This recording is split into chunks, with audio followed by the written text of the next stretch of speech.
Jordan, what are we doing with the rally car? Hopefully not pissing everybody off. Oh, it's fine.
Okay, so as you guys just saw, we crashed Stance Nation car show with the rally car. We helped out our friends at Rise Fab, Chris Miller.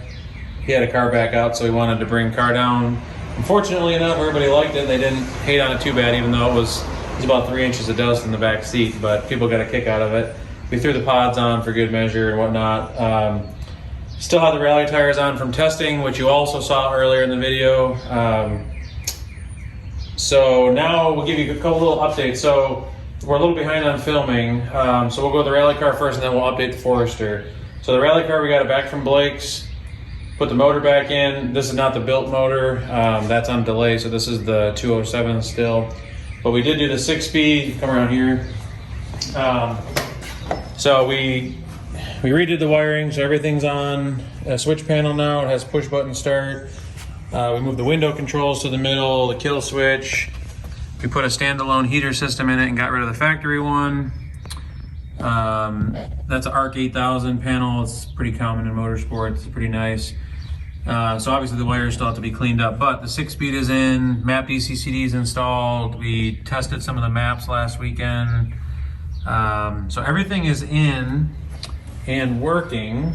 We got the new seats in, new harnesses, made a new door panel because the switches aren't here anymore. So basically all we have to do is put the underbody protection back on, the passenger footwell, and get all of our safety gear back in. So we had a few issues when we were testing, which is why we test before we show up to a race. So part of the reason why this car has never not finished a rally is because we're really deliberate with bolt checking before every race, and going into the season we test ahead of time. So with the Cusco diff and map DCCD, it's super aggressive on lockup now, so it launches harder. We also have a ACT Extreme Duty clutch in it now instead of a stock one, so I was a little worried about how it would work. And sure enough, about halfway through the day, we snapped the front axle and we broke the ring that the balls sit in on the transmission side. Luckily with map DCCD, we just locked it and we could still drive it around. So we replaced one of those, and then we also found a small coolant leak when we did the, I got some brass bulkheads where the coolant lines pass through, and one of those needed a clamp on it, so we found that instead of on stage.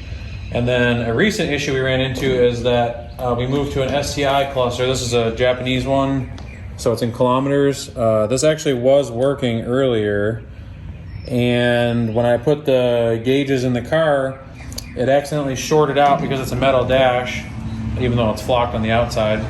And I think it fried this cluster because it won't work. But now we're running into an issue where even with the old WRX cluster in, it'll illuminate, but the gauges don't work. So we need to figure that out. The buttons that we did for testing and lockup on DCCD, they both work. This is a manual lockup. The handbrake has a manual unlock.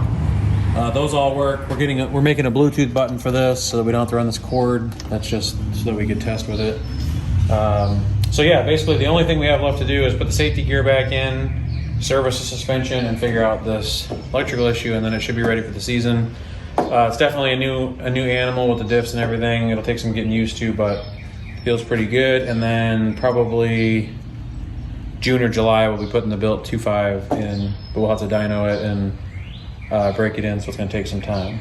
So that's where we're at. We've been doing a lot of side work in the shop, which is why we haven't been filming. We did another 6-speed swap on a friend's car.